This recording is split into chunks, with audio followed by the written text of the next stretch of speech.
be evangelical to see this. Now, if you are watching us and it's not November 19th, 2023, around 2:15 p.m., you're watching the replay. And so we ask you to put hashtag replay in your comments and let us know where you're watching from, what country, what city, what state. It is always encouraging for the authors to know where their audience is coming from. So I'm excited to now introduce you to the visionary of this project. Avalon is more than a caregiver. She is a lover of people. You can hear her passion when she speaks, not just about nursing, but about her children, her grandchildren, and life in general. She retired from over 40 years of nursing earlier this year. I think it was March or April. And I remember the day that she contacted me. She said, "You know what? I was going through some situations on the job, and I've been talking to other people, and they was going through the same situations, and I think we all need to write a book about it." And I said, "Well, I can do the audiobook, and together we're going to get it done." And we did. And again, the audiobook is out now, and I'm just honored to be a part of it. So let's put our hands together and welcome Avalon. Hi, honey. Hi. How you Hi, doing? how are you? I'm good. And service was good today too, wasn't Oh, it? yes, it was. Yes, it was. Most certainly. Very enlightening today, as I think I, usual. I think I like. That's why I like having books and besties on a Sunday afternoon. We're still dressed up. We're still feeling high from the Holy Spirit, and just having Yes. a good day all together. So that is good. That is good. Well, thank you for allowing us to have this time. We've got author Shamika Livingston. I'm sorry, Dr. Shamika Livingston, Dr. Rita Renee, and our good friend Janet Harrison are in the background waiting. So before we bring them on, tell us a little bit about why you wanted to include other people in this book. Why did you want to create an anthology and not just write a story of your own? I already had a memoir of my nursing career talking about the challenges that I went through and all the discrimination, the unfairness, all of that. And I was going to, which I still am, I was planning to rewrite this book into a help book. And then I thought about it. I said, I know I sound a lot of times when I talk about this book like I'm a disgruntled nurse, but I'm really not. And I said, I know there's other nurses that has gone through other challenges or similar situations like I've gone through on the job. It may not have been the same, and even some of them know what I went through. So I said, I'm going Right. to reach out and just take a chance and see if other nurses, if I can gather other nurses to be willing to tell their story, if they've gone through challenges or if they've had some situations on the job, would they be willing to come out and tell the story the way I did about things that happened? So this is what I did. And because I worked with Angie B before on one of my children's books, and she Yeah. had a Yeah. video, I said, I was thinking, I know I've done about 7 collaborations with seven different people. And I was sitting there thinking, who could I ask? And Angie B really came to mind. I said, let me just go and ask her. Only thing she could say is yes or no. So when I Praise the reached Lord. her, she was more than willing to help me because I had no idea how to go about putting an anthology together, even though I had been in a few. Mhm. It's different when you're the person actually, Mhm. putting the anthology Mhm. together. So this is the Mhm. journey that I started on. And thank God for the nurses that, I'm honored that they came and they were willing to join in with me and tell Right. their story and help me produce this, um, Yeah. anthology. It's a beautiful project. It's a beautiful project. And one of the first people that I remember hearing about, I don't know if she was one of the first ones to join in, but she was one of the first people whose name appeared and it was Dr. Rita Renee. And so we're going to bring her in just a minute. Dr. Rita just solidified the whole author, entrepreneur, from medical provider to, I mean, she just solidified all of that. And I'm thrilled about it. So I'm gonna bring her in, and we're just gonna chat with Dr. Rita. Hey dear. How are you, ladies? Welcome, welcome.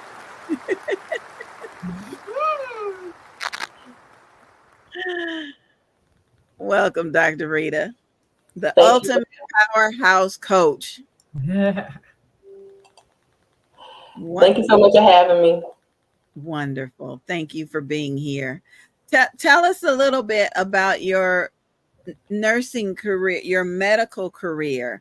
How did it start? And maybe give us one of the challenges that you faced. Okay. Well, again, thank you. I'm humble. Thank you, Avalon, for letting me be a part of your vision and your product. And Miss Angie, it's been an honor and a pleasure working with you as well.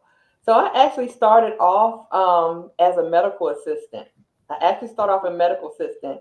And what's so ironic is that I come from a line of nurses on my dad's side. So my grandmother, who I didn't get to meet, she passed away on my dad's side, but she was a nurse, and my aunt, which is my dad's sister, is a nurse. And so it was a long line of nurses and or people who were in the healthcare field. So I started off as a medical assistant, then became a certified nursing assistant, and wanted to be a LPN. But I'm telling you, LPN school is harder than RN school. I don't care what nobody said. LPN school is harder. And I didn't make it through that, but I was determined. I said, you know what, I'm going to go back to school, and went back to become an RN, graduated from Norfolk State University, behold the green and gold, and went ahead and pursued the associate's degree, then the bachelor's degree. But then, I started dabbling a little bit in med surg. I did some adolescent psych for a little bit as well, dabbled in that, but ultimately hung my hat on the home health care, IV nurse, wound care nurse. And now I'm still actually in corporate America. I've been a part of corporate nursing, which is case management, for the last 20 years. So I can't let it go right now. Even though I'm doing other things in entrepreneurship, I manage nurses that work from home remotely across the United States. And so I'm grateful to God for that opportunity. And that's part of ministry. I just can't let it go. Ministry does not leave just because I'm a nurse. I have that title. It's not going to leave me. Incredible. You hear about people starting in one level or in one place and then being promoted up, but you had to go to school to get promoted up. And what advice do you have for someone who is maybe considering what you did, going back to school and trying to figure which way they need to go? Well, I say number one, first, count the cost, because it still costs. Right? You got to count the cost, but don't just do it for the title. Don't just do it for the accolade. Do it because it's something that you want to do to help other people. The one thing I'm finding about nursing and medical field, anything in that arena, that clinical field, is that a lot of times people are now there, Avalon, I know you can really embrace this. They go for it because they feel like it pays more, right? They really don't have a heart for it. And that's where I've seen a lot of it been lacking, the heart for it. So if it's something that you want to do and you want to pursue, get all the education you want, and you feel like you need that to go to the next level, by all means, but count the cost, not only financially, but what is the long term that you're going to do for other people. Don't let it be for a selfish reason. So yeah. I remember you might have said that. I remember somebody in the book saying, people just expect that you have money when you're in the medical profession, but then they introduced me to the license, the cost of applying for the license, then the malpractice insurance, and you don't want to do something to lose your license, and it was explained to me it's like a driver's license. You don't want to You lose your driver's license, but it's a whole lot more expensive. It's a privilege and an honor to be Yes. able to serve and help other people. Mhm. Wow. Thank you so much. Thank you. I don't want you to go anywhere because I want people that if they have a question for you, that they can ask the question. But I'm going to put you backstage for just a second because we do have a couple of comments that came in. Someone is saying that they truly agree with the the theme of the book and that there are challenges in nursing, but the statement is one I think I need you to address. They said, well, there's challenges in any job. Why are the challenges so difficult for nurses? And I don't know how to answer that.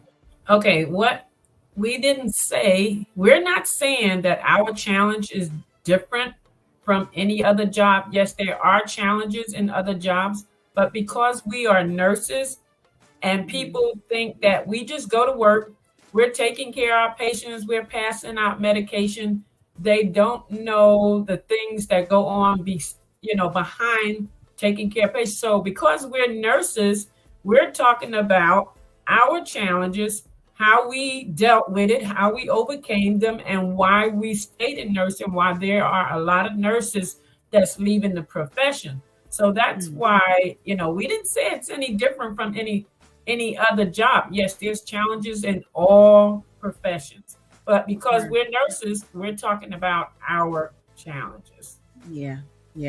I got you. Okay, sweetheart, we're gonna take a quick break. I'm gonna put you backstage. I don't want you guys to go anywhere because it is the holiday season, and that means some of us are scrambling around trying to find gifts and trying to find turkeys and trying to find a coupon for the ham.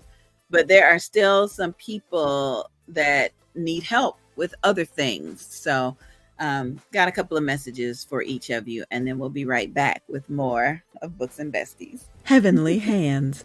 Homeless Outreach, God Gotcha 365 International Ministries asks for donations for their Christmas bags. The goal is to help 100 homeless souls. We are asking for donations to prepare for winter. It's time for the Christmas drive, December 9th. Asking for donations of blankets, t-shirts, socks, gloves, scarves, skull caps, sweatshirts, and backpacks. The founder is Latrell Davis. Drop off your donations at 1101 Barbara Drive in Daytona Beach, 32114. Final drop-off is December 2nd, 2023. You may also send a cash app to $LATRLLA. It's time for the Christmas drive to help 100 homeless souls. Promotional consideration sponsored in part by Angie B. Productions.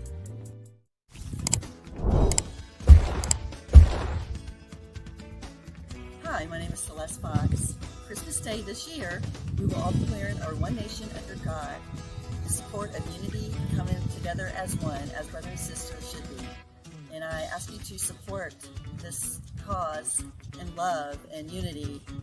We are all brothers and sisters, and this is how it's supposed to be. So please join our cause, because I will definitely be wearing my shirt on Christmas Day. Thank you.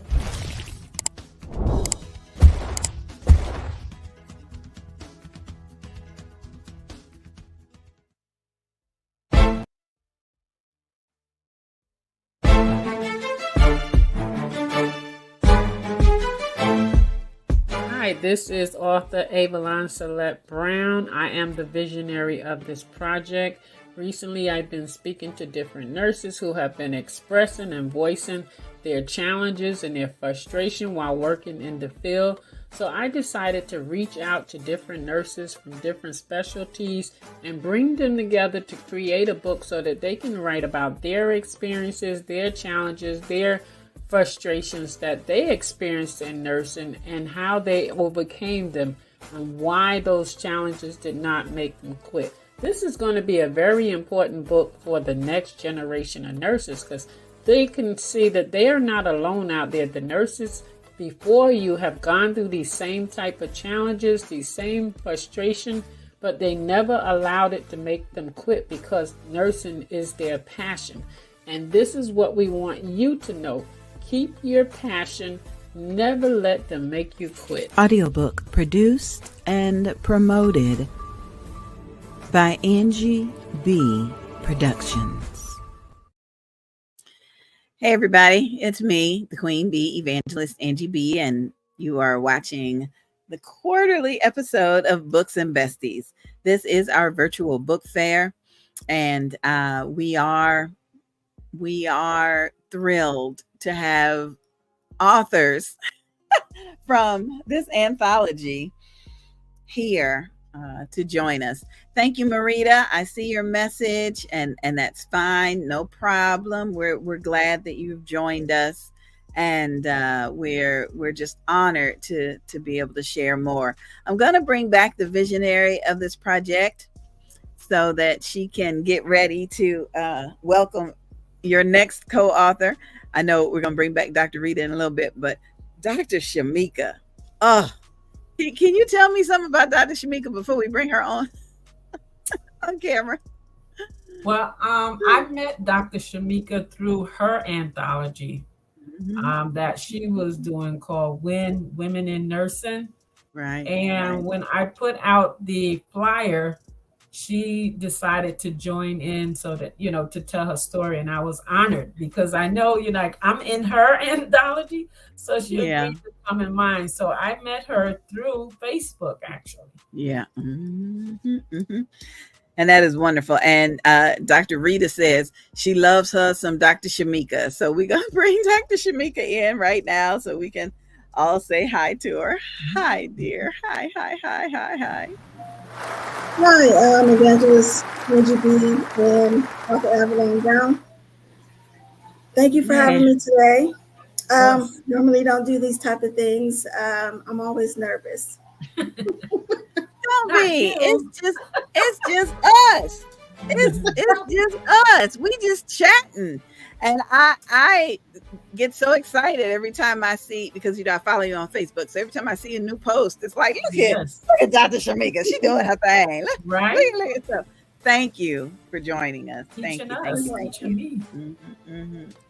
Tell us about your career in the medical profession and how that transitioned to being an author and a visionary in an anthology. Well, so I originally started off kind of like Dr. Rita. I went to school for medical assistance, but I never actually utilized my medical assistance. I eventually transitioned over to like a rehab nursing tech. And then there, which was probably about 10 years ago, I noticed the need for home care services. Some of the patients couldn't return home. So I started researching how to start a home care agency to help the need. So I branched off with my company called Grace of Bell at Home. But I still worked as a nurse, which I still do now. And then I want to say when COVID happened, a lot of doors opened, which is where I earned many of my certificates. And then I started hearing God saying, I'm going to enlarge your territory. So I'm like, okay, well, I don't know what that's about, but let me take it. So, as you all know, I'm an LPN, so we're kind of frowned upon. We're not looked for as the RNs are. So I transitioned into being a trauma nurse, which is uncommon for an LPN in the hospital. But one of the goals were you had to go back to school to become an RN. But while I was there, God was showing me the different levels of like professionalism, because as an LPN, you're only known to be in a nursing home and you're known as the pill popper, basically. And he was like, no, there's another level. That's that professionalism. So then I started looking into, we wanted quality over quantity. We started saying there was a different level of care, that these people needed more care. They needed quality of care. So I have a twin sister. So we would always discuss like, how can we transition more on a professional level so we can bring more quality of care, which came into the Lord showing me like the path of becoming an author. I've always wanted to educate women on knowing your different levels of nursing because I didn't have that growing up. I didn't know medical assistant wasn't nursing. You wasted a large portion of money to go to school for medical assistants. Um, so I wanted to help women to know like their options. You know, you should go and be an RN, get your BSN first. Know your years of nursing. Do I feel like LPNs are bad? Absolutely not. I had a great journey as an LPN. Um, I'm well known in my city as well, like my sister. We always educate whoever we come upon, like the younger generation, on what you should look for in your education and Right. what you should go to school for. But these are your other options. So Wow. I have a pretty big journey. I know God still has work for me to do, which is where my anthology came out, showing LPNs and other nurses that you can be your own business owner. A lot of people believe that you can't be a healthcare business owner because you are a CNA, because you are an LPN, but there are many options. Your license gives you credibility. You are a licensed professional. Um, so yeah, that's my message. You can do more with what you have already. Absolutely. Yes. Absolutely. 'Cause we can do all things through Christ. And it sounds like he already Yes. strengthened you and he gave you that message. God is And good. I know how she feels. Okay, so we have a question that came in. I'd like for you two ladies to answer it. What's the difference between the LPN and the RN? So LPN is a licensed practical nurse, and then the RN is a registered nurse. Depending on what state you're in, like I'm in the state of Pennsylvania, you can go for 2 years and become an LPN, but you can also go for 2 years and be an RN. Now, an LPN is capped off on two things, which is like PIC lines. We can't flush PIC lines and hang medication through PIC lines. Working in the hospital, I couldn't hang blood products, but I could sign off on blood products. You can't put in midlines, you can't put in PIC lines. It's very vague. There's like five things LPNs can't do that RNs can do. Right. LPN, Okay. RNs get paid more. Um, LPNs are more utilized in the nursing home. You rarely see them in a hospital. If you see them in a hospital, you have to upgrade your education, which is become Right. an RN. And then if you want a manager role as an RN, you need to at least have a master's degree. They Oh, like to Hmm. up your level of education when you're in the hospital.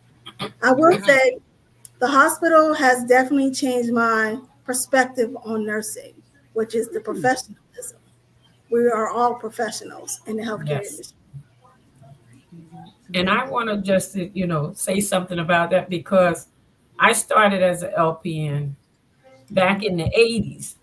So, and I started out in the hospital. I was able to go in the hospital. I never worked in a nursing home. I was able to go in the hospital because I was working in dietary in that particular hospital. So I was able to transition up into the hospital.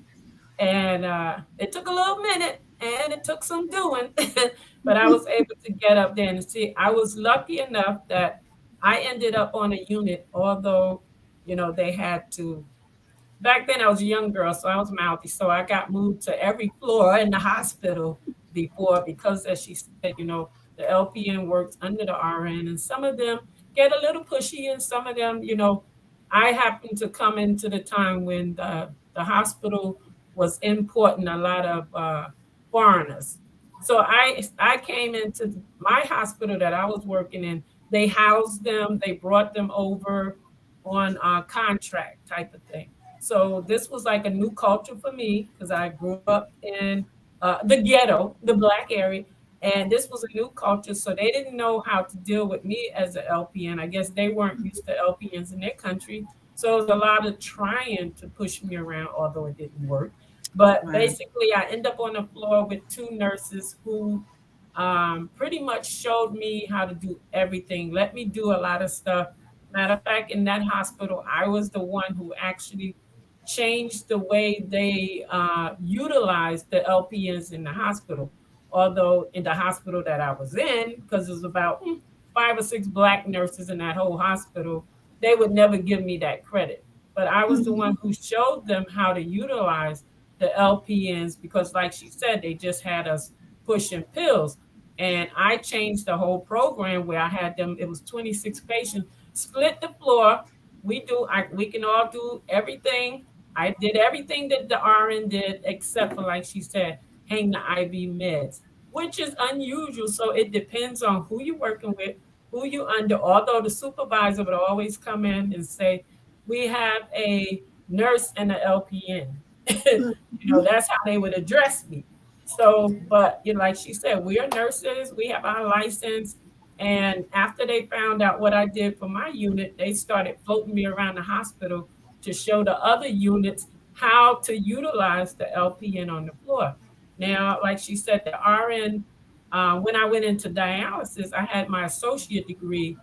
I had done 18 years in the hospital. I had my associate degree, and I was able to become a clinical manager with my associate degree. So it depends. Like, if God is for you, who's against you?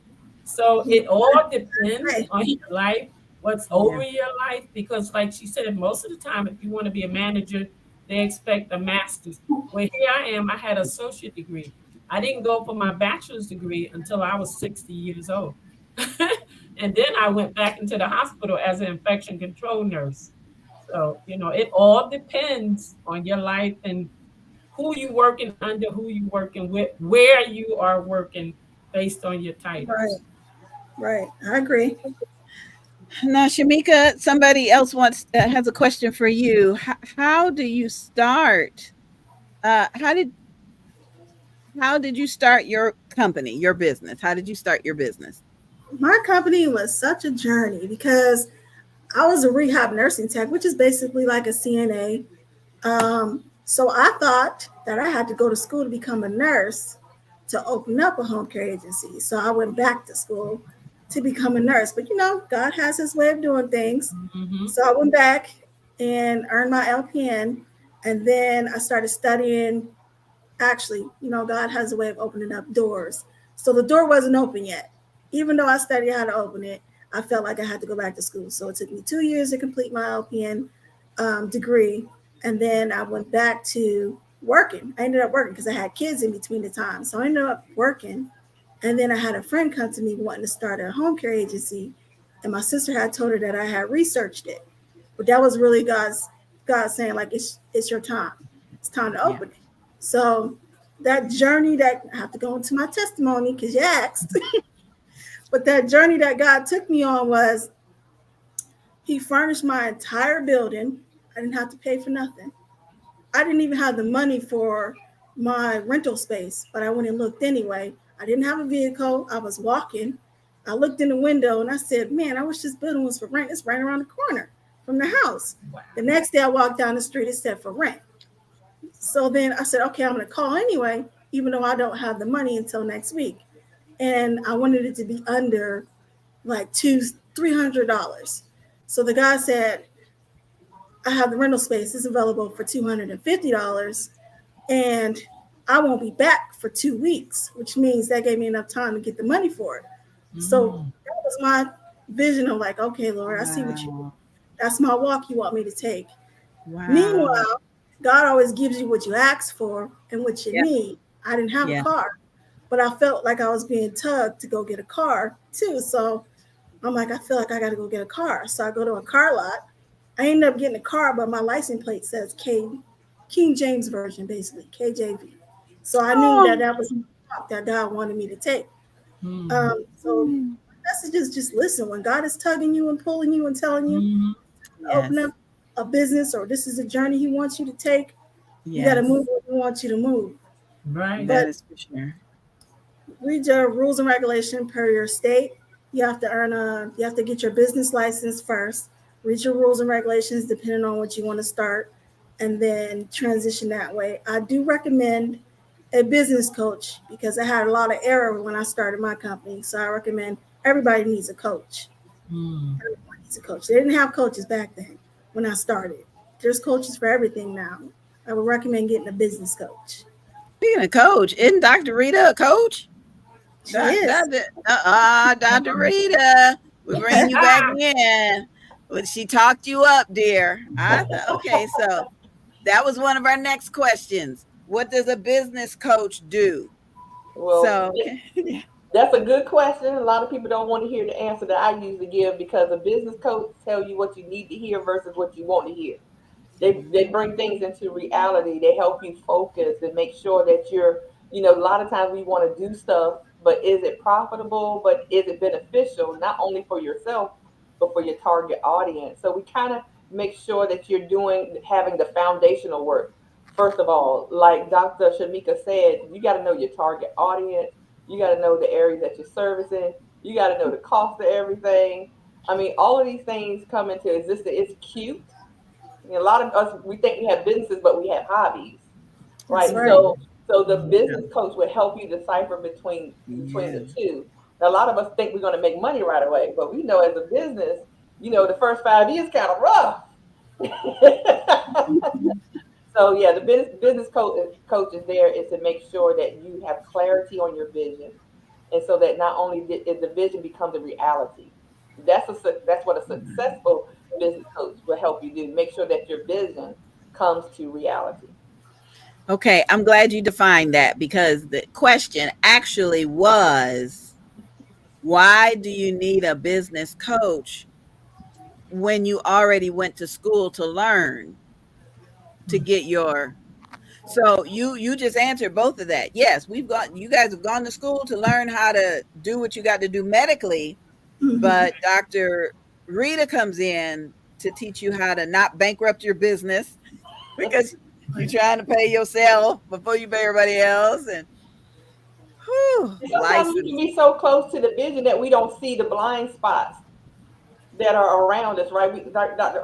Shamika, we can I get so agree. deep, and then we have so many yes people around us, and we need that one person who's non-biased, who's on the outside to tell you, oh no. Yeah, That's right. I got it. I got it. That is powerful. Okay, we're gonna let Dr. Shamika go backstage and take a quick break because I know she said she's nervous. And Dr. Rita, we got one more question for you before I put you backstage again. Okay. Um,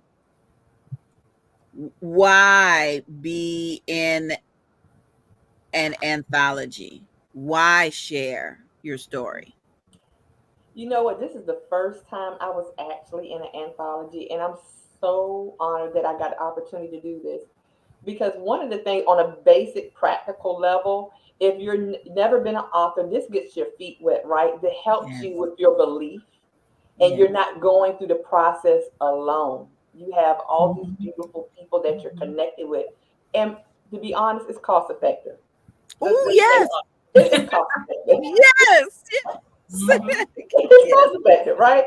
And then also you can also borrow the credibility of other credible people, right? Mhm. To Mhm. catapult your business out there, to Mhm. get your message out there. And each time that you're doing this, you're getting more. And I can't believe that Dr. Shamika is Dr. Shamika is on every platform, every poster. I can't with her. I can't wait to see her in person. But anyway, We love her. We love her because she is I everywhere. love Dr. Shamika. I'm like this.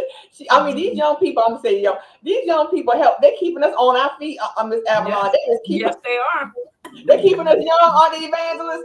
So Yes, I'm for super. sure. So Mhm. anthology, it actually you can borrow the belief of the people that are around you to see that your vision still comes to life, and that's so important. So if you have an opportunity to be a part of an anthology, please be a part of one. I'm super excited. I said, you know what? I think I'm going to do one, and I'm going to call on you ladies as well. So I'm praying to see which one. I have so many ideas, but yes, I'm looking forward to doing the next one. All right. Good, good, good, good. I'm excited. I'm excited. Okay, speaking of anthology, we do have another video to share with you. And then when we come back from that video, uh, I want you to talk about the next project that you're working on, the next one. So we'll be back in just a minute, everybody. It's time to share your story. I shall not fear. Wake up. I shall not fear. Divine Timing LP and Angie B Productions presents an anthology package like none other. I Shall Not Fear. Become an author. Share your story. And let tomorrow's generation know what you experienced today. I Shall Not Fear. We want to help you become an author in this anthology. Our unique package includes 3 virtual writing workshops, full editing and promotions, including social media posting and promotional videos. It's time to share your story. I Shall Not Fear. What's unique about this anthology package is that you will also receive 1 month free as the host or co-host of your own spotlight show. Start your podcast, conduct interviews, or share what the Lord has downloaded into you. I Shall Not Fear. Your spotlight show can also be turned into an audiobook. This is a 4-month project. Wake up. It's time to share your story. Send an email to angiebproductions@gmail.com or divinetimинglp@gmail.com. Space is limited. I shall not fear. It's time to share your story. Wake up. I'm awake. And I'm ready to share another story. And if you are as well, please get in touch with me, because it's just like the co-authors have said, it's nice to be able to share the expense of becoming a published author, and then gleaning from the professionals that you are in a group with. So this is Books and Besties. I am your host, Evangelist Angie B, the Queen Bee, and we come to you with this quarterly book fair to bring you opportunities that you may not have known existed. I've got a message over here that said, I never knew the difference between an LPN and an RN. Now I know what to do. Thank you. So thank you. You helped somebody.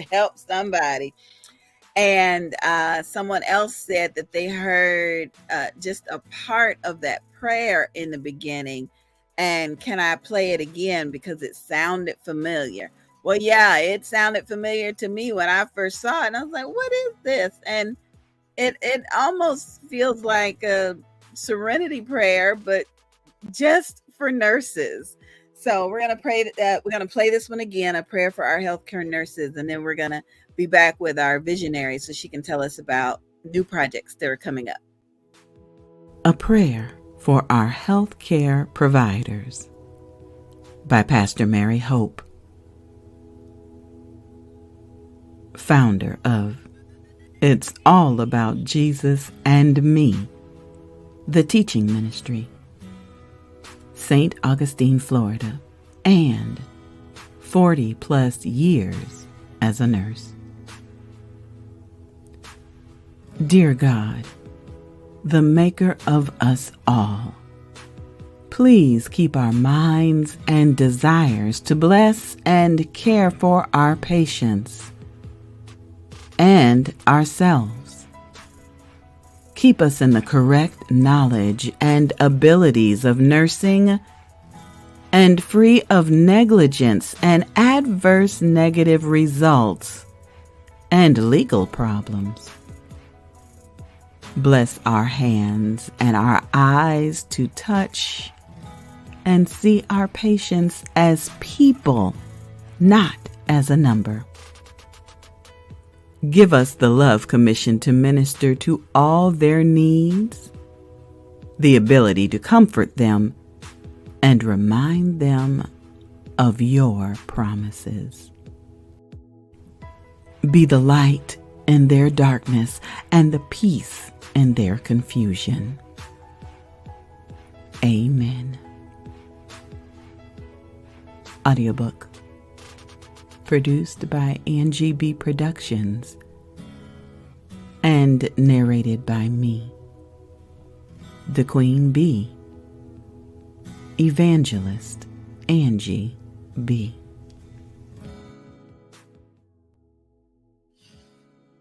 One of the things that I learned by being in the midst of all these wonderful nurses and medical providers is that they have other lives. So our visionary is going to come back and she's going to tell us about Marita. Marita does have another life. She's got kids she got to take care of. She's trying to do two things at once. So Marita, I'm going to bring you in so we can learn more about you. Yes, ma'am.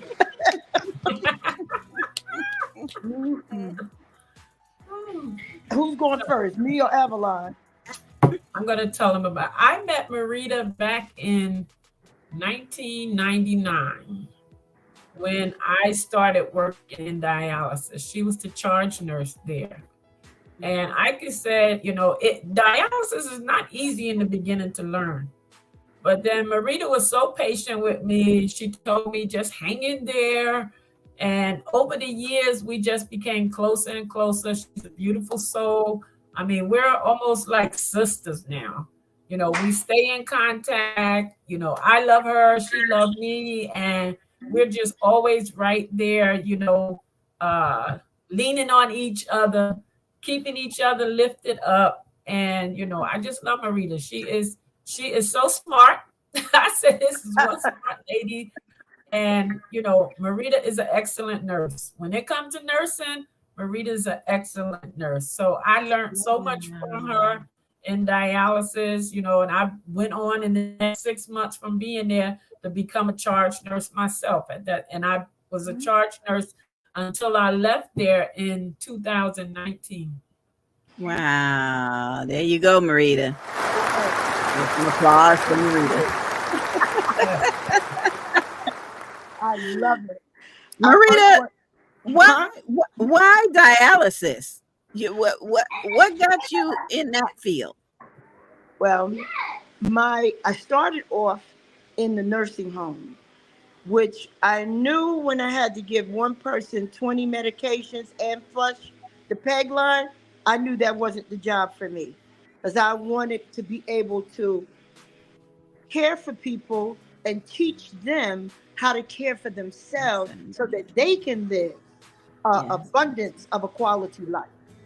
And I also met my husband, and he was on dialysis. He has since expired in 2017, but that was another reason. So I actually have both sides of the coin, the professional side and the family member side.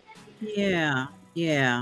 Look at God to be able to show you clearly. My goodness. I remember earlier you said that you wanted to be able to teach people how to take care of themselves rather than just push in meds. And I'm very, very grateful for that. I can, that is the definition of passion, I think, in this field. I think that is wonderful. Tell us a little bit more about you. Where you staying? Who you babysitting? Oh, I got my great grandbaby, and I'm so happy to have great grandchildren that I can see, hug, and hold. My grandmother died when I was 2, so I never had a grandmother. So I was determined to be the best grandma and great grandmother that I could ever be. And I do want to say too, I gotta say, Avalon is like, her and I are hip to hip. And I love you, Avalon, and I want the world to know that I love you. And thank you for introducing me to Angie B. And the rest of the team. That Dr. Shamika says that she loves to see great nurses that actually care about people in need. Yeah. I because of this book, I have a new appreciation for nurses, and it came at just the right time, because when I contracted COVID and pneumonia in September and they hospitalized me, I felt so bad for the little nurses that had to come in, because I remember what when Avalon used to say about the infectious control nursing, and I could see them through the glass trying to come into my room. They had to put everything on, and it was one night.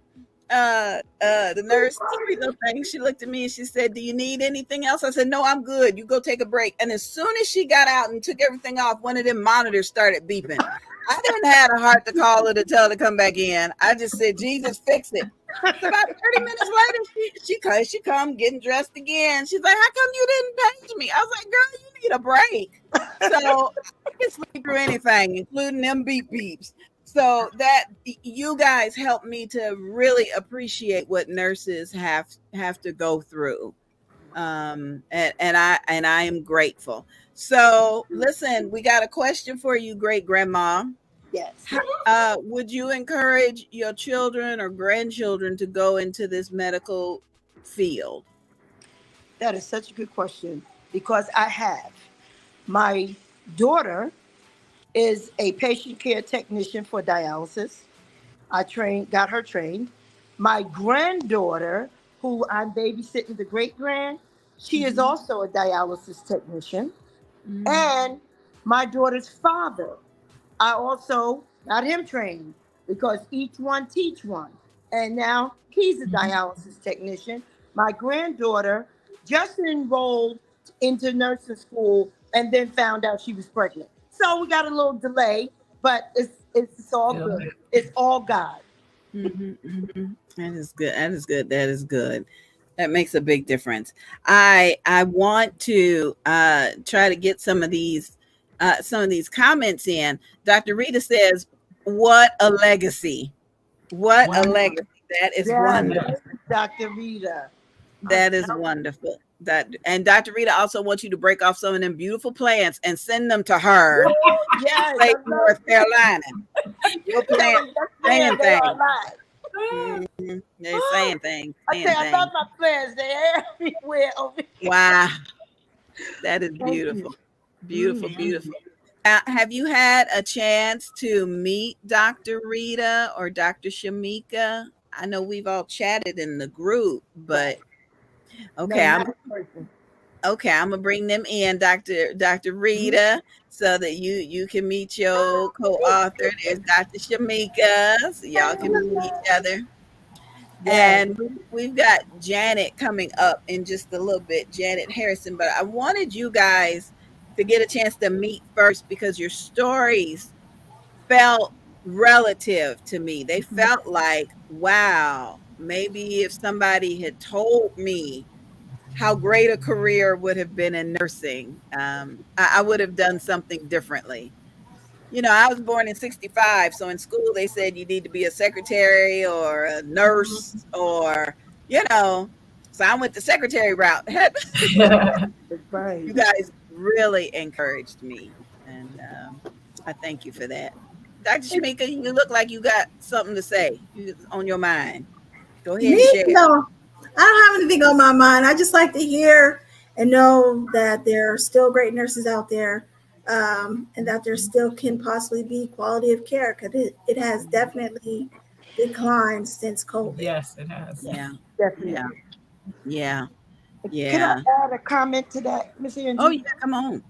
But one of the things that inspired me to be a nurse was the way I was treated so badly after I had made some very bad decisions in my life, but I still didn't need to be cared for as if I was subhuman. And I determined that when I became a nurse, I would give the quality care that I expected and did not get. Also, I started out in housekeeping. Then I became a CNA. And that's when they kept saying, Marita, be a nurse, be a nurse. So I went straight to RN school, got my associates, my bachelor's, and now I have my master's. Yeah. And I keep talking about this 3 classes in that I have on my doctorate degree. And now that I have decided to finish it, they messed up my name. So I'm trying to straighten that entanglement out. But I am going to have DR in front of my name one of these days. Yes, yes. Congratulations. I'm determined. So proud of each of you. So proud. Well, Marita, if you can stay with us, that's great. But I'm gonna set you backstage just so the grandchildren don't feel like they being ignored. And Dr. Rita, I'm gonna put you backstage, and Shamika, Got you to know with too. me. But how does it feel, Sister Brown? How does it feel to be retired from nursing and still got your hands and feet in it?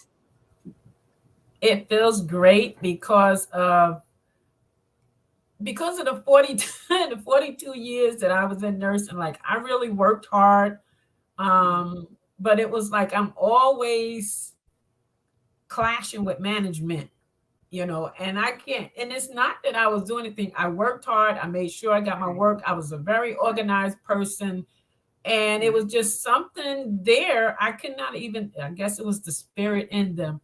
Either it's the fact that I was a strong nurse, the fact that they could not push me around. I knew what I was doing, but I always seemed like it's always like I was kind of targeted. It's like it started off so nice, and then somewhere along the line, it just declined when it came.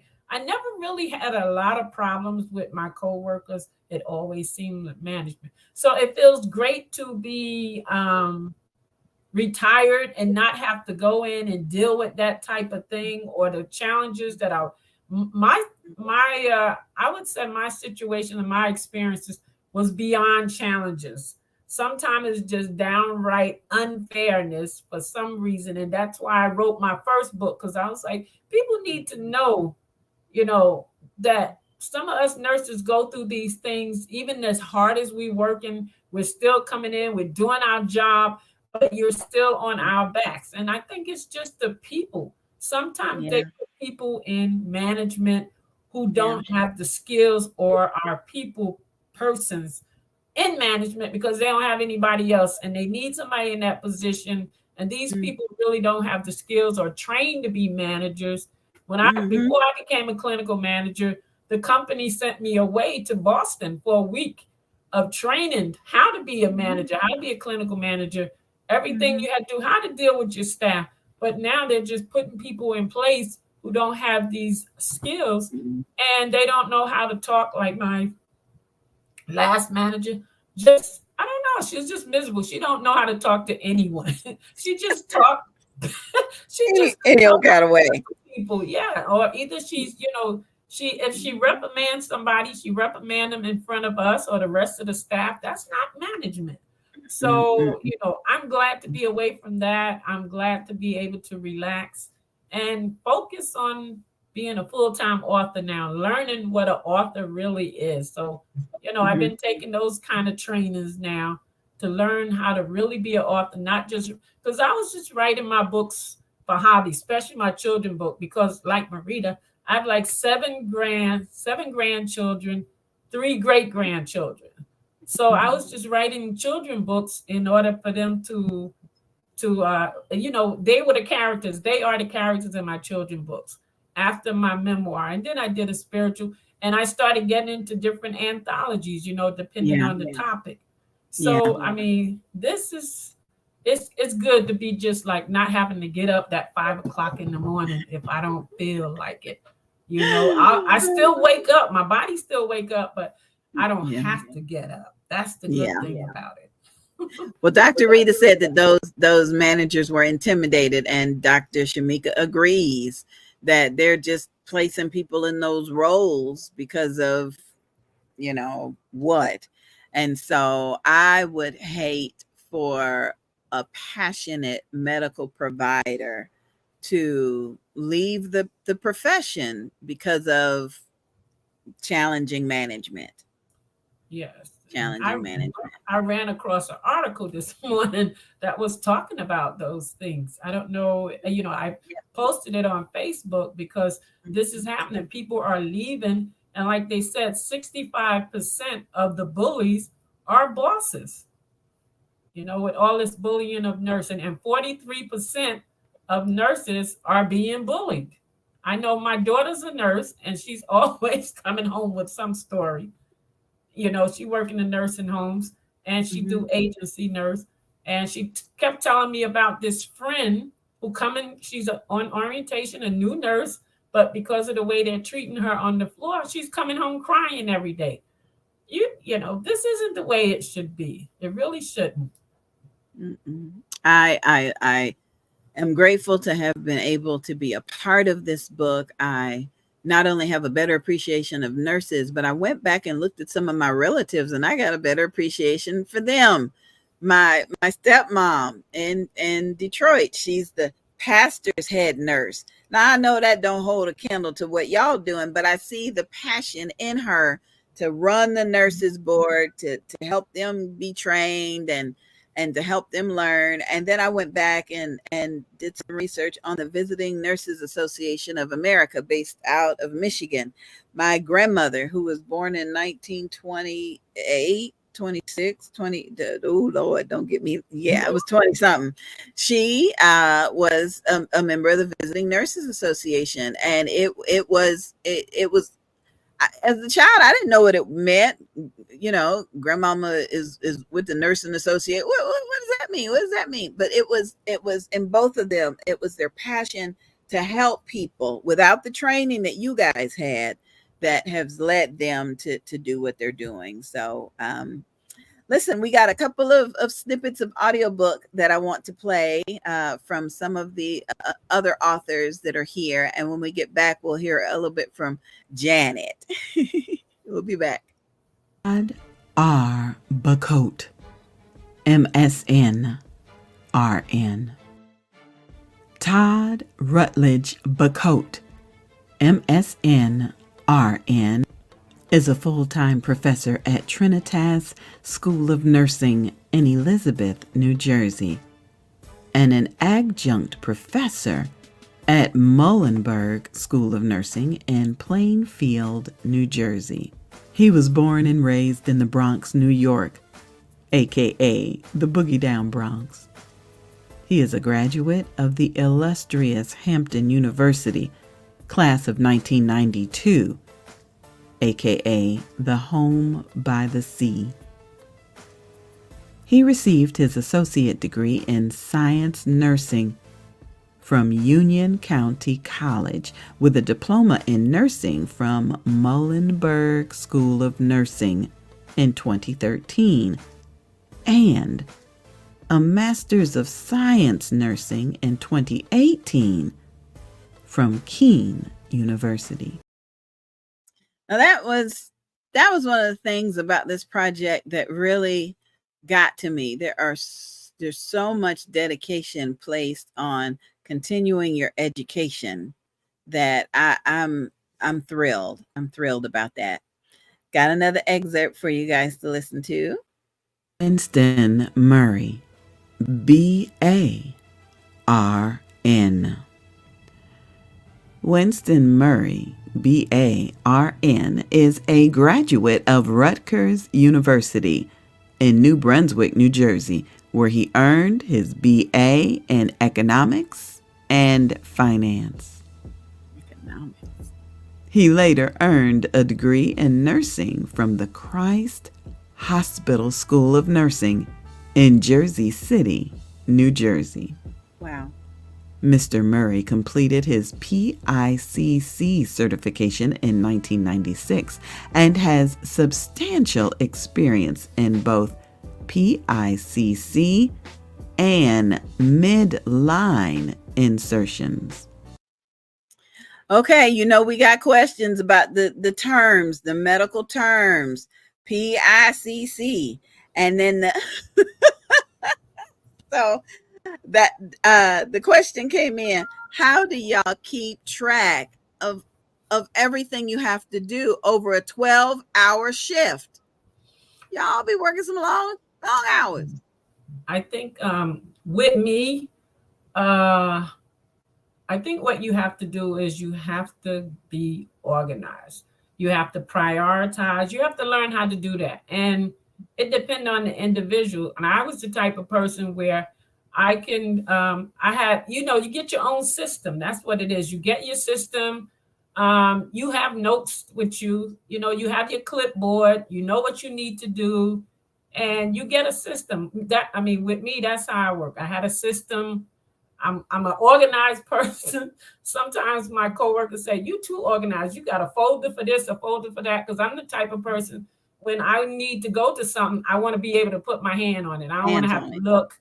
And even when Yeah. I was a manager, I was like that. You could walk in my office and you never see papers on my desk. Even the last job I worked, my coworker, she's like, "How you keep everything so neat? How you keep?" Because that's just me. Sometimes you can be. My granddaughter say I got OCD. It's not that. I just like things to be organized. But you have to get a system.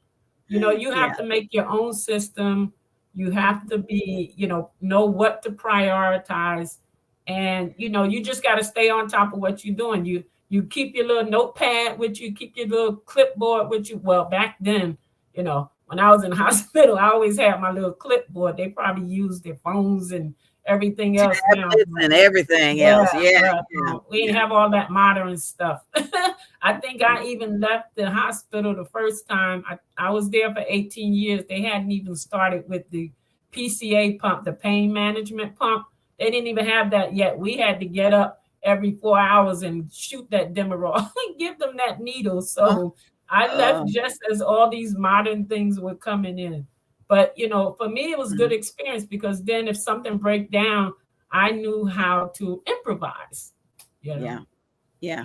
I had a nurse trying to take my blood pressure at one point with the machine, and something wasn't connecting or whatever. So she had to go get another nurse to do it with the stethoscope.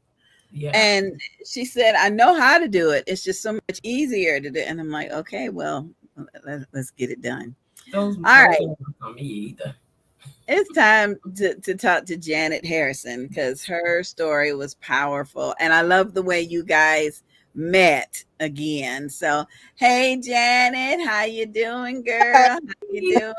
Here's some applause for you. Thank you.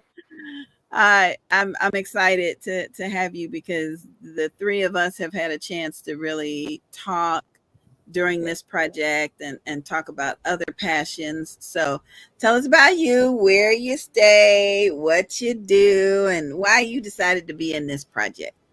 Okay, let's start with why I decided to be in this project. But before that, thanks for having me. Avalon, we met on Facebook. I guess that's the way we've been meeting with most of the people that is here. And after meeting her on Facebook, she wanted to sell me a book, actually. And then second time I met her, she wanted me to be in this project with the nursing is our passion, we won't quit. So I'm like, wasn't sure I wanted to do that, because I was in the process of getting my book published at the same time. Anyway, after all of that, I reached back out to her at one point to let her know something that I was doing in my book. And she said, "I got your book. Did you get mine?" So I immediately went and purchased her book. Shortly after that, I told her that I wanted to be in this project because I thought that part of my story in my book would fit very well in there. So that's the reason why I decided to be in this project.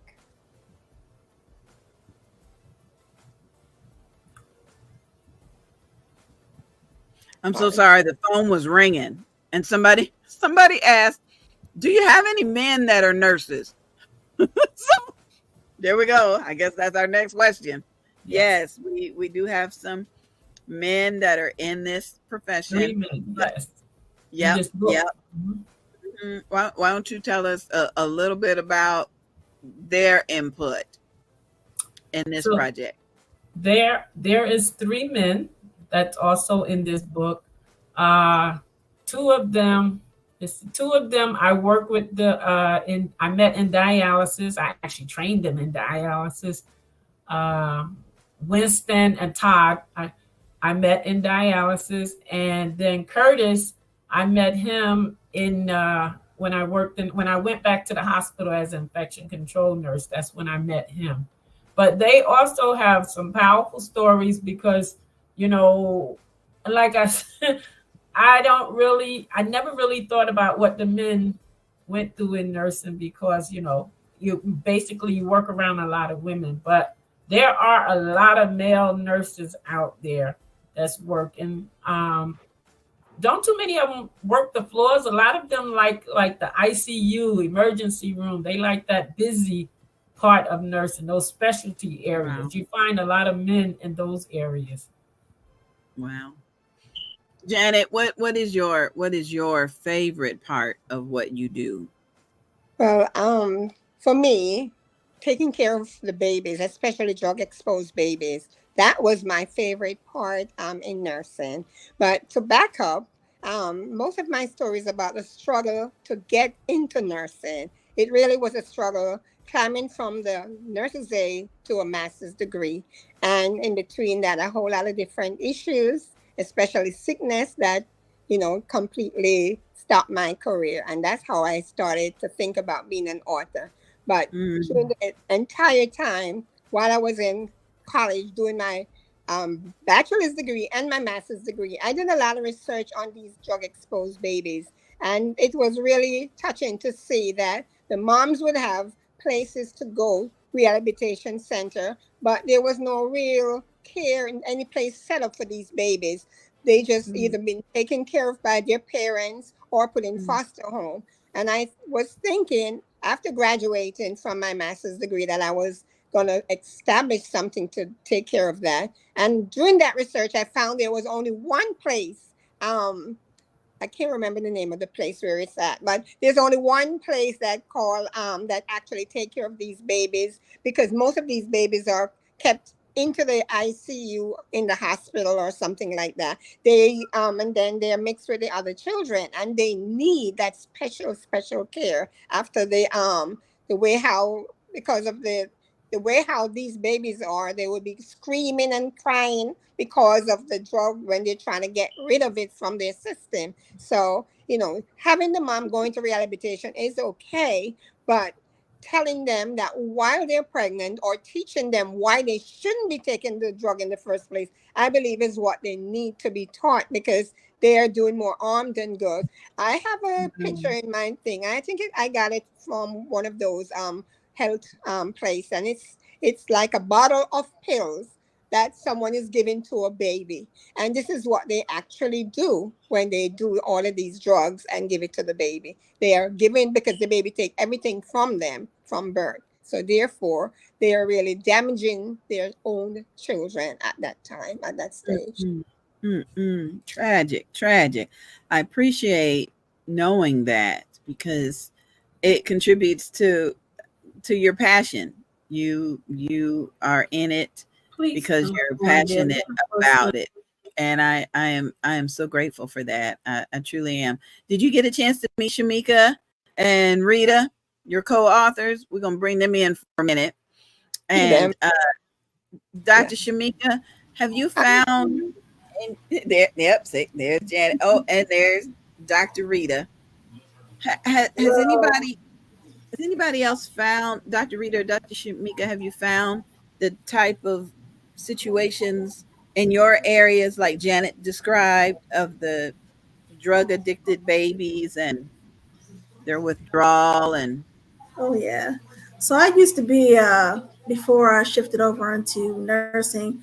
I used to be a unit secretary for pediatrics, NICU, labor and delivery, mother and baby, and that was about 10 years ago, and it was bad then. I know it's worse now, but we had to deal with the babies being with going through withdrawal, that be put on morphine and weaned down. Yeah, it was bad, and it was unfortunately it was a lot of people that I went to school with. You didn't think that you would see these type of people coming through labor and delivery, and then they would detain the babies and go to child protective services afterwards. mm-mm. Oh my God, Dr. Rita, this sounds like an old black and white movie, like something from the Twilight Zone. You know, It does.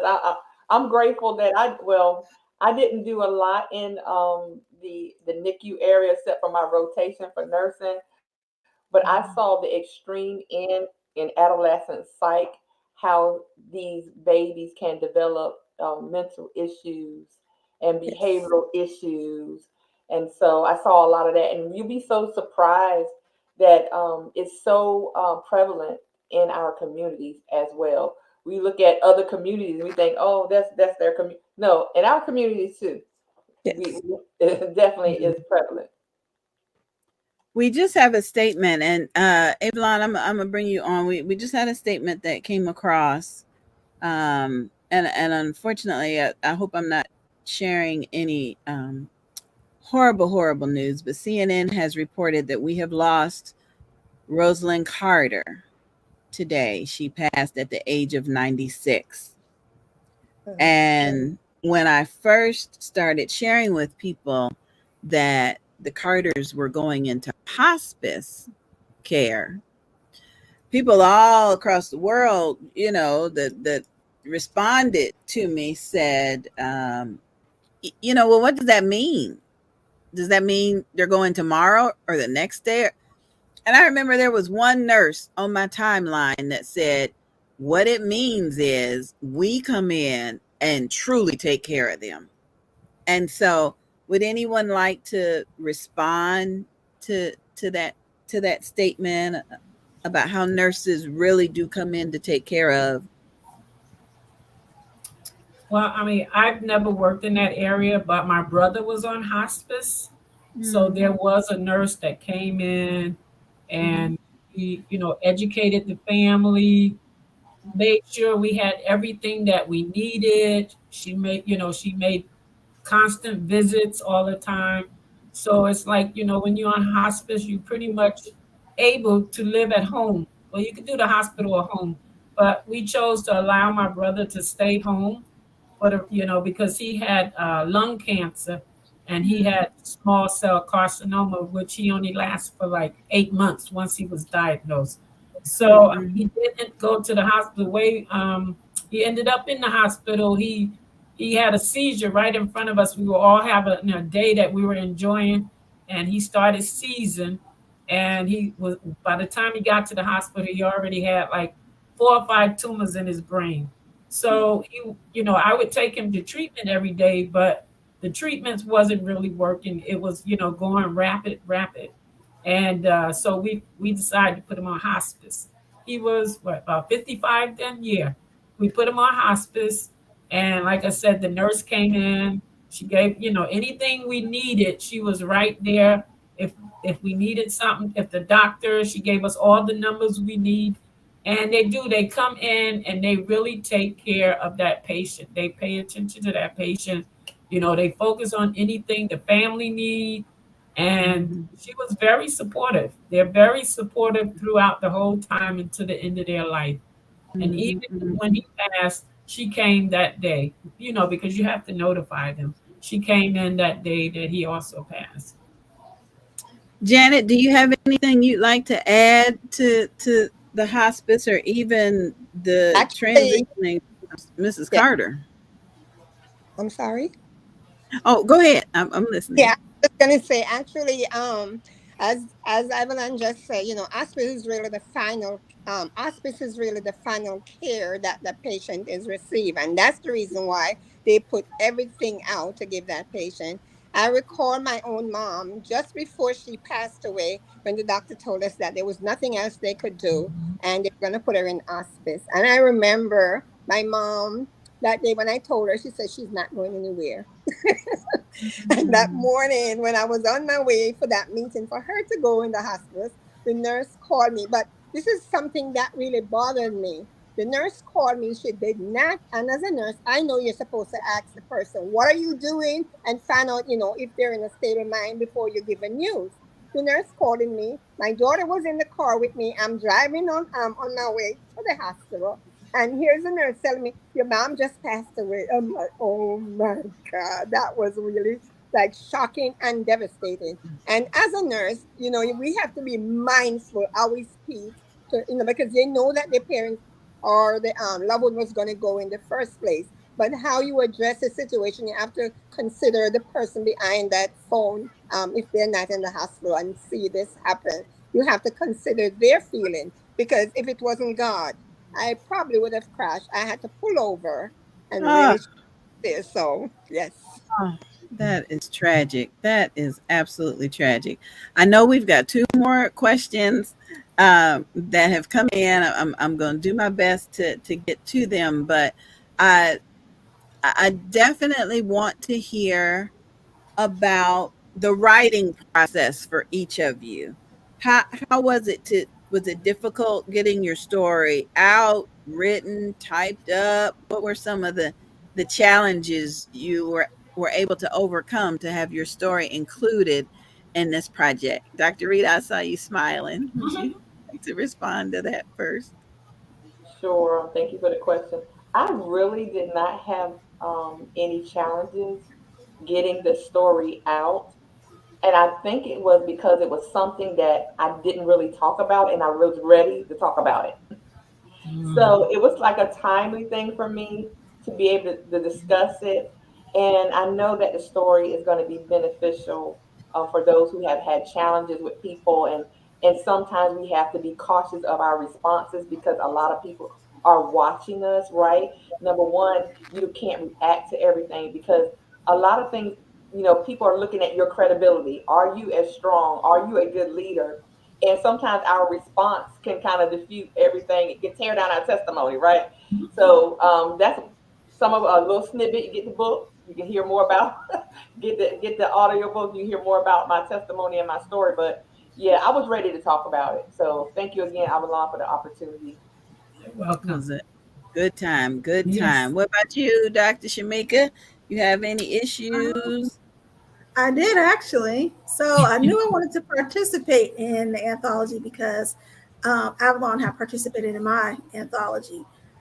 But I had produced a story. I don't even know what I did with the one I wrote. But I'm like, no, because I was going through something as far as like being an LPN. And I'm like, no, I want to talk about LPN stigma because I felt like Right, people needed right, to right. know how LPNs were being treated. And you Mhm. get treated like on my end, I got treated on both sides. I got family members that'll say, well, she's just an LPN. And then you go to work and you hear the same thing. Mm-hmm. Um, I didn't realize how emotional that was for me. But it Yeah, just brought me to light, like, I want to talk about this. I want to make people Mm-hmm. yeah. aware of LPN stigma and how we feel on our end. Mm-hmm.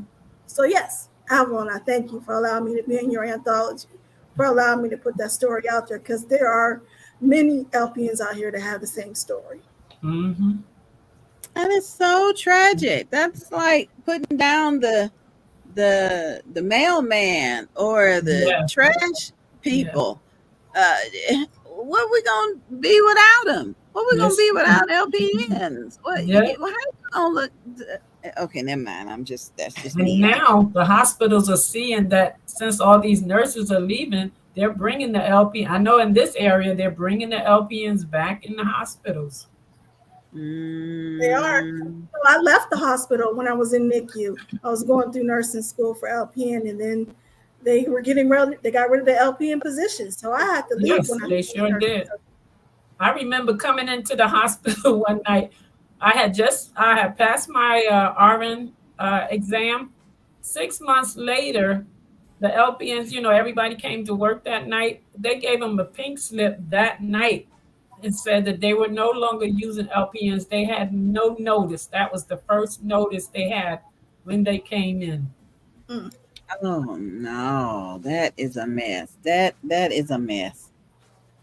But we said it earlier that Mhm. good corporations lose quality employees Yes, because of lousy management right. or management that just cannot put themselves in that employee's position. It Mhm. is it is tragic. It is tragic. Ladies, I'm gonna put y'all backstage for just a minute. I know we are coming up to the end of the show, and I want to be sure we get a chance to listen to maybe one or two more excerpts from the audiobook. Let me see who we got here. Judgments. Yeah.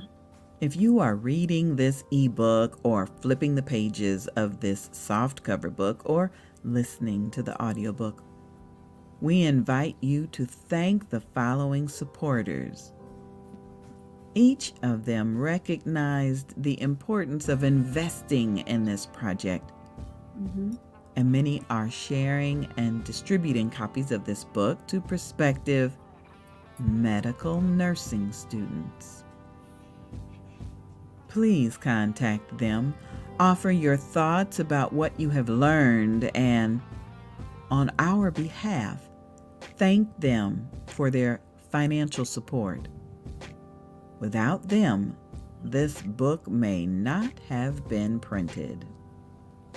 We acknowledge Apollo Pick Contractors, LLC, Winston Murray, BARN, founder and CEO. Send an email to Just come Winston into this link. at She'll see you in the backstage. apollopic.com, APOLLOPICC.com. Call 570-213-4288, extension 0. The address is 107 Spruce Lane, East Stroudsburg, PA, 18302. Thank you, Winston Murray.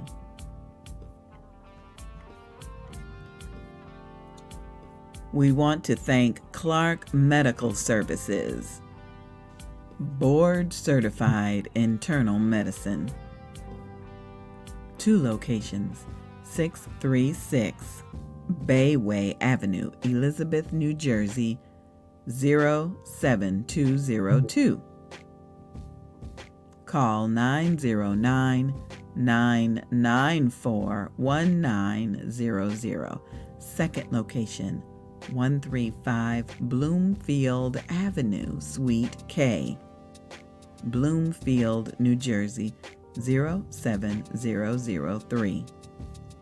Call 973-337-5993 or send an email to Clark Medical Services via clarkbloomfield135@gmail.com.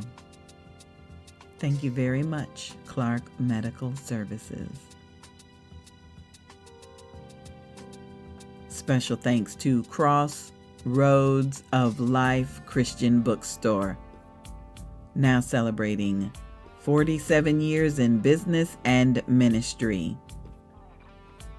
Also known as New Crossroads Bookstore Experience.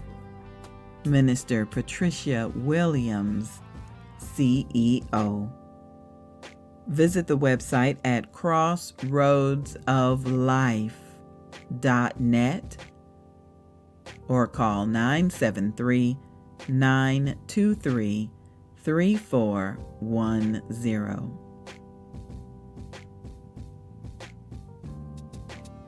Acknowledging the kind words contributed by Janet Harrison, which say, special thank you to Nurse Avalon Sule Brown, who I met through the Facebook social media page.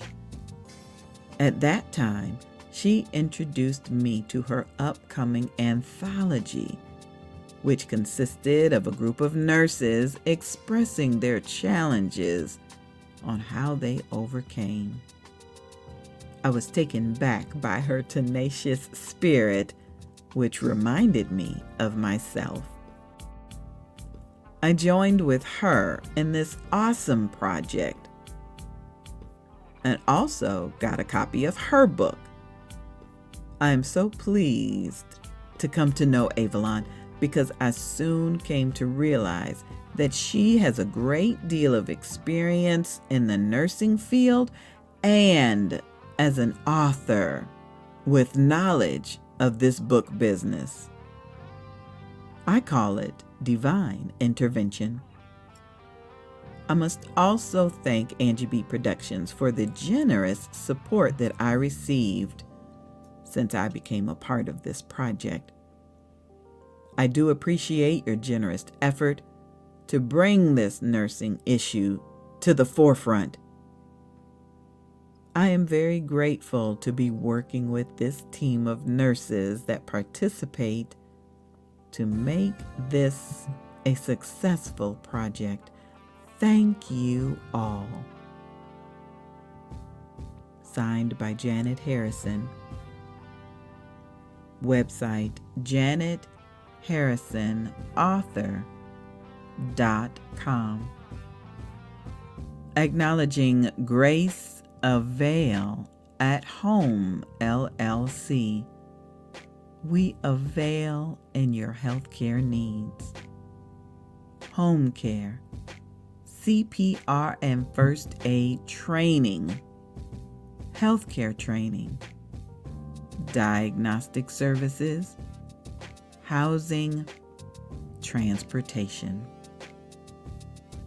Shamika Livingston, Grace Avail at Home LLC, Home Care Agency, 319 West 10th Street, Suite 1B, Erie, Pennsylvania, 16502.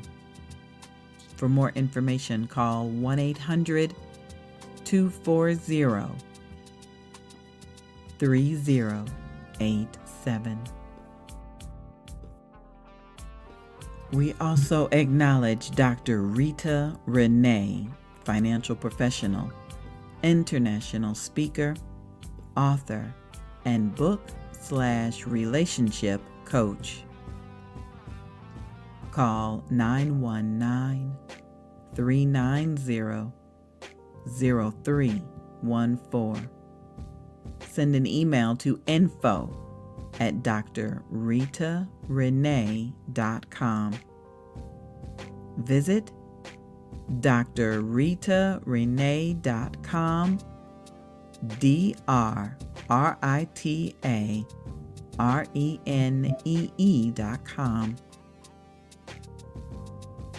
with the address 4801 Glenwood Avenue, Suite 200, Raleigh, North Carolina, 27612. I am thrilled, and Avalon, I'm bringing you back in here. I am thrilled that we were presented with an opportunity to acknowledge other businesses, the authors' businesses that may have been separate from what they did. That was just a true blessing, because even if you're not able to relate to one of the author's stories, you could possibly relate to one of the businesses that helped to sponsor the project.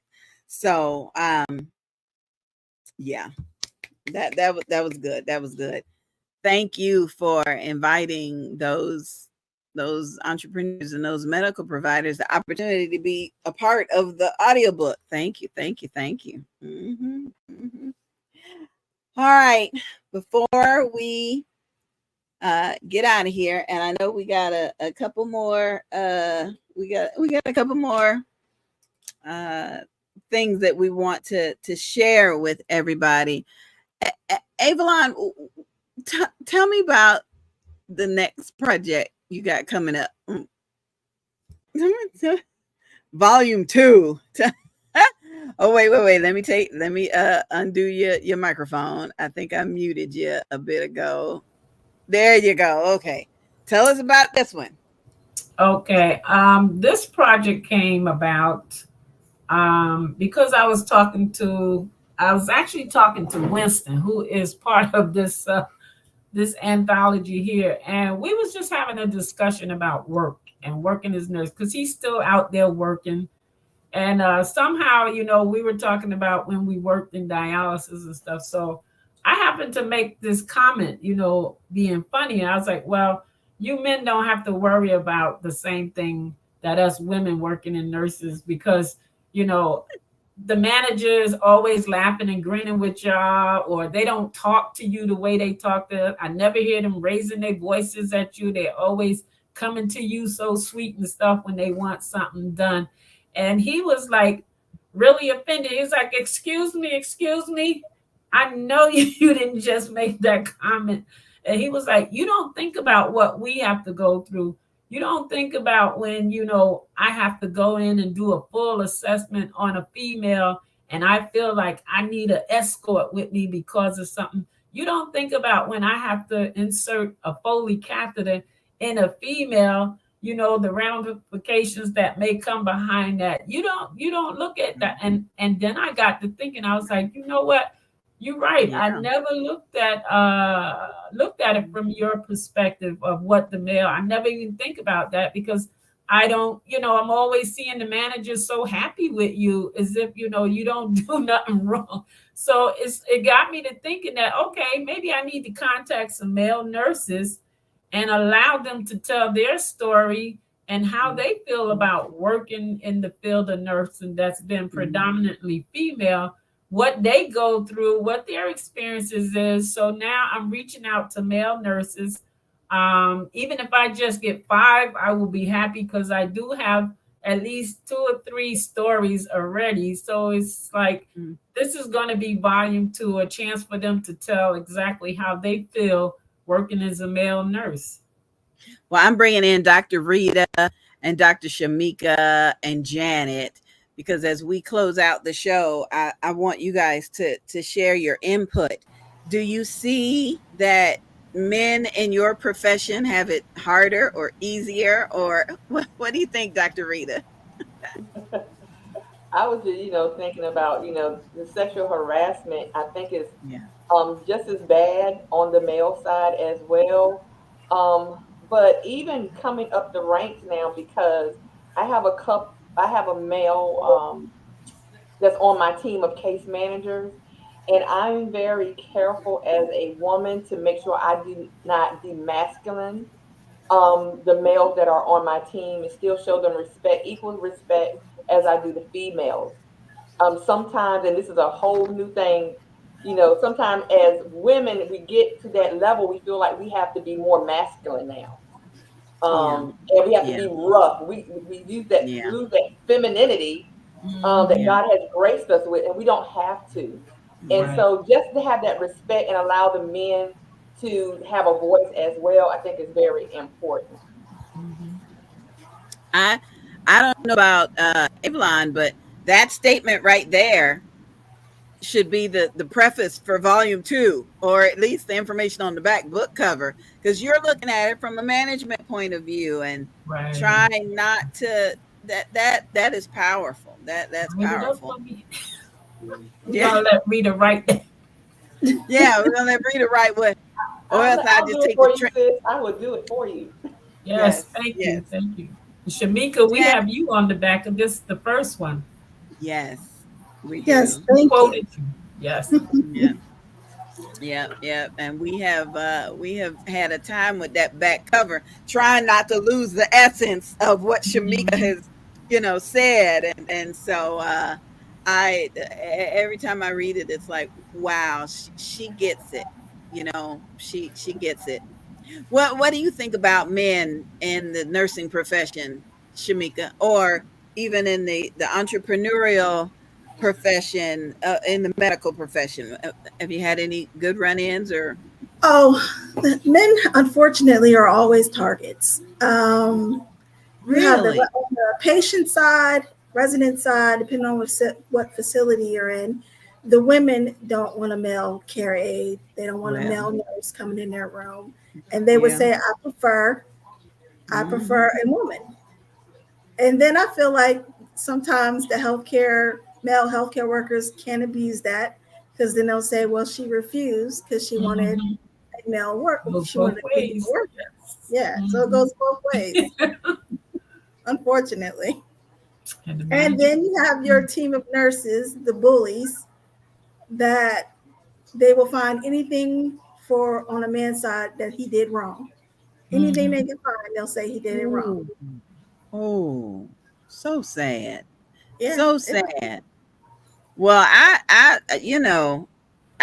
unfortunately should have had this conversation with you a few months ago, Shamika, because I had an emergency situation. Throat was closing up, needed to go get my epinephrine at home, had all expired. So got in the hospital and was in a situation where they did not want me going back and forth to the restroom. So the nurse, who was wonderful to me, said, "Okay, we got this new thing. You just got to put it in there, and then it collects up your urine, right?" And I'm like, "Okay, that's cool. Hand it to me." And he said, "No, I have to place it correctly." And I'm like, "I don't need you." And I should have had this conversation with you before, Shamika, because you know, no reason to feel that way. My daughter was there. My son-in-law was in the hallway, felt safe and secure. It was just like, and so I wrote about that for the next book, that I need to go back to the hospital and get that young man an apology, because he was perfect, professional, sweet. I just didn't want him to look at me. Okay. It had nothing to do with his professional. So thank you for sharing that. Thank you. And you may want to add that story to the second book too. I'm pretty sure that Avalon wants you to sponsor the second one as well, and we can share. But Janet, what about you? You got any input about men in your profession?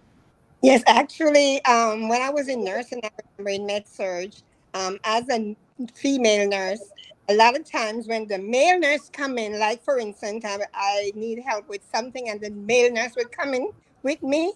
A lot of times they, "Oh, doctor, how are you?" So they always mistake the male nurse for a doctor. So a lot of times the patient does. So that's one thing I observed. Wow. Yes. Wow. Yeah. Well, I definitely, yeah, Yeah. you definitely need to put that in volume two as well. You do. That is wonderful. Our time is almost up, ladies. Any final statements about the audiobook? How can people get in touch with you so you can sell them a copy of the audiobook? Dr. Rita, got any final love Yes, you want to thank you. offer? I'm so honored to be with all you wonderful ladies and gentlemen that are part of the book. And so, yes, you can go to drritarenee.com, get the book. You can actually pay for it. And once you pay for it, you can actually download it at the convenience of your computer or Oh, phone. Yes. nice. Nice. And that is a beautiful thing about the audiobook. You can download it wherever and listen to it. So that's good. Thank you, Dr. Rita. Dr. Shamika, you got any final that you want to share? Yes. Evangelist Angie B, you did a wonderful job on the audio. I really, Yes. really loved it. I Bless feel your like heart. I was more in tune with my own story. Oh, thank you. Thank you so much. Thank you. I Avalon, I appreciate it. appreciate you. I thank you for allowing me to be in your project. Mhm. If you guys want to purchase my audio, you can go to WIN, Women in Nursing, at Gmail. Not at Gmail. Well, you can do at gmail.com. You can email me, or you can do WIN, Women in Nursing, .com. Sorry. Thank you. Thank you, dear. Sister Janet, you got any closing comments?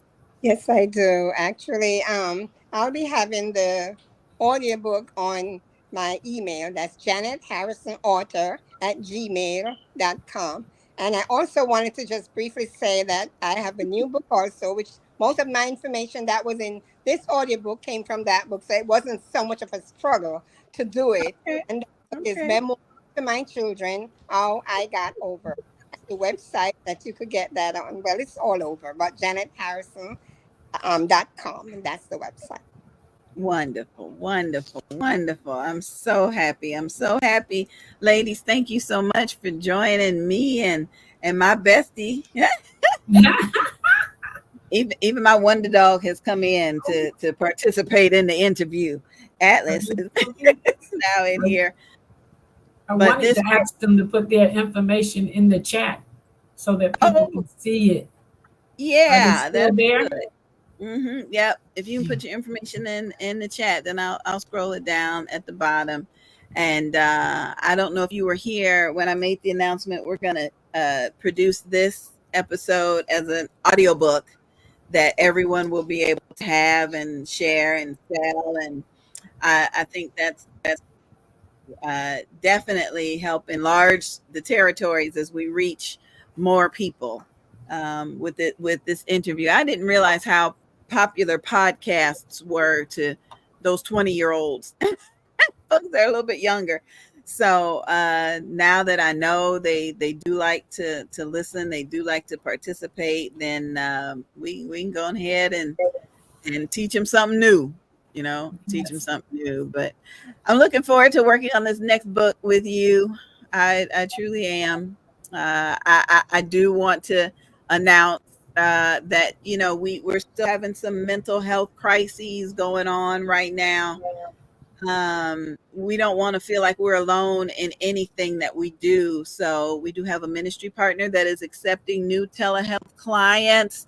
If you need help coping with depression, anxiety, PTSD, overcoming low self-esteem, or managing major life transitions, Shekinah Downs has definitely helped me through some of everything on that list.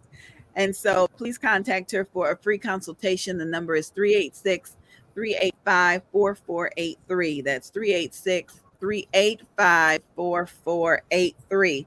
And tell her that Angie B said that she loves her, because I truly, truly do. So nursing, it is a passion, and we cannot quit, whether it's physical, mental, whatever it is. You're right. We can't quit. Got any closing remarks, Visionary Brown, Sister Brown, Sister Brown? Well, I am so honored that these nurses joined in with me. I wasn't sure if I was going to be able to pull it off, but I thank all of them, each one of them, the ones that's here and the ones that could not make it, for joining me and helping me with this project. I have read each and every one of their stories, and these are powerful stories. You really need to get this audiobook. You can get it from any of the authors. They have put their information in the chat. Mine is author.avalonsb.com. You can also get my memoir of my nursing career. And I also have Dr. Shamika's book on there and this book. But you really need to listen to this audiobook. You didn't get a chance to talk to the men, but the men also have some powerful stories that they have gone through, the challenges that they've gone through.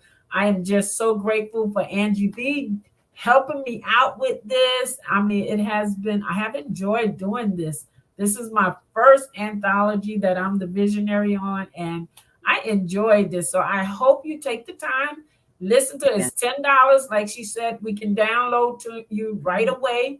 You can even download it on your phone and listen to it. But this is one awesome book. I'm not saying it because it's my project. I'm saying it because these nurses have some awesome stories.